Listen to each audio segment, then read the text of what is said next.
Welcome to Puzzleton. It's a nice place to solve puzzles and wait, there's bombs all over to defuse. Top 10 puzzles I did in Quantum Online Puzzle Hunt. Right from the start, there's 2 that I soloed. But I'm not bomb kicking my way out of standard crosswords because puzzle hunts require me to observe more than that. My first puzzle I did was hazing. At first, it's simple clue solving, but with Greek life in mind, it didn't take long to observe something with the letters. They are anagrams of Greek alphabet letters with extra, which spell an instruction that help lead to the final answer phrase. After that, there's something fishy. First, there's multiple types of fish to identify, including red herring to toss out. Among the rest, there are 3 per fish with 1 in a blue outline, and it didn't take long to observe that form of the code, specifically semaphores to wrap letters for the final answer phrase. It's the beginning of the hunt, so figuring out how to solve puzzles was generally easy, though something fishy got a slight edge to a more hidden solve pattern. And then the bombs just keep on coming. But here's another easy one. Borders have a lot of borders that are easy to identify, not just from the outlines, but also in the grid that a teammate saw, even with a few twists. Of course, we read the unused letters to get 2-star battle, a logic puzzle involving placing 2 stars in the regions we formed without them touching. Once I read out the letters from the stars we placed, getting the answer phrase was nice and easy thanks to the directions being fairly straightforward, even when not explicitly given. But finding what to do gets trickier. Segmented started off with plenty of clues that I can identify, but these images are a lot trickier to work with. The clues have the enumerations that help me know how long my clue answer should be, but not so with the images. And more importantly, I still need to find out how to get the final answer phrase. Fortunately, a teammate observed that pairs of words get really close to NATO alphabet word, and putting 2 words together complete the NATO alphabet word that, when removed, led to a word representing one of the pictures. It takes some keen eyes to make that observation, but that led to a clever way to encode the answer phrase. Then the scale starts to ramp up! I'm taking a ride, no you on the ride to more clue solving. But the sheer quantity of clues can be quite a lot for one person. After solving a good portion of them, I am able to pick out stops at the German U-Bahn, though some of them need reordering. But the hardest part is finding what to do with the stations. It's natural to find a stop in between, and the German U-Bahn uses these very colored lines. However, these lines don't even have those stops, but they do have numbers, making the lines instead serve as an index. That got me tripped up near the end, but I'm still impressed with what I pulled off. And now, my favorite puzzle that I soloed. Rectangle Mangle had a lot of things I took note at first glance. I immediately saw sets of 4 forming a rectangle with 1 item missing, so naturally, I'm off to identifying the missing item, though some identification gets relatively tricky. But the hardest part of solving this puzzle is getting an answer word or phrase after seeing the missing items fill the same square. But seeing the lengths match allowed me to take the eigenletters, or letters appearing in the same relative position. Unlike most clue phrases that tell me what to find, this one simply gave me 3 items, but I could just find the 4th again for the answer. Then there's lots of matches in this one.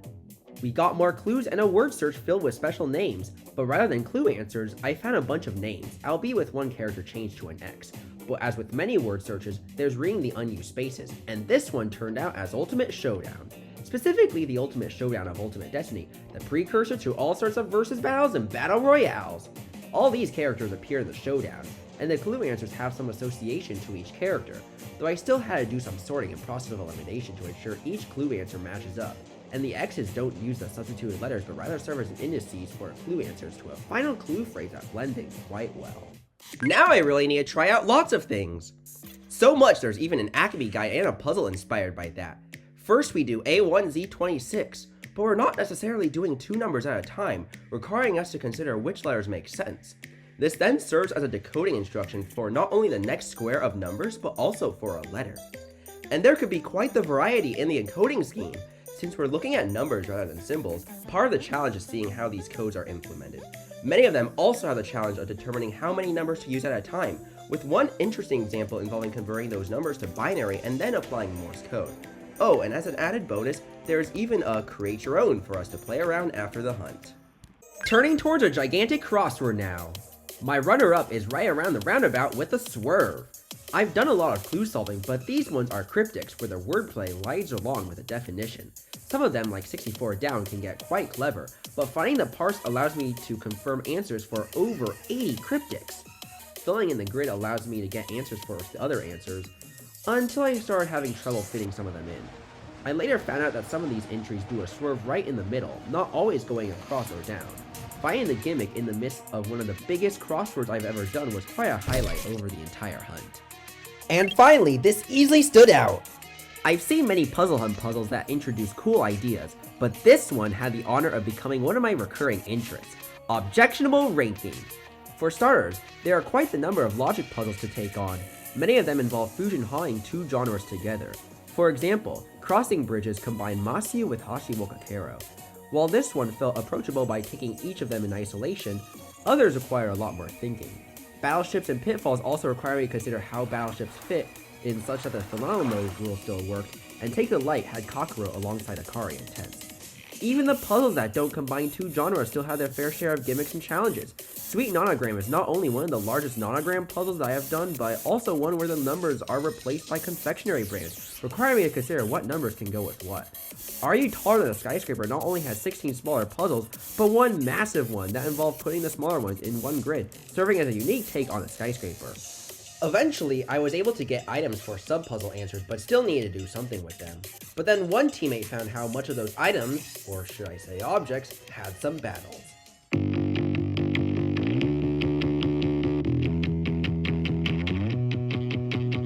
Yup, this very puzzle introduced me to the Battle for Dream Island series as a whole. Many of the episodes have creative ideas that often use object properties, and I like how the logic puzzle tiles not only riff on the first 6 episodes to create an ordering, but also exemplify the logic puzzles and even their extraction. And it makes sense with objectionable ranking. BFDI is an object shows, and the viewers vote to stake the cake to form a ranking, which also serves as a number to A1Z26. With amazing logic puzzle mechanics that also serve as my introduction to one of my favorite shows that still go to this day, this was easily my top pick of the entire hunt. Eventually, we reached the meta puzzles in Nuke, but as I try to finish...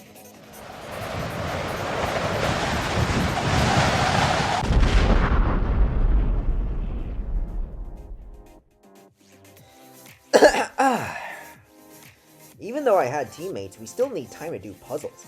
But we all have our respective responsibilities, and there is only so much I can do as a one-man army, especially since I also need to take care of myself. And many of the late-end puzzles got super grindy.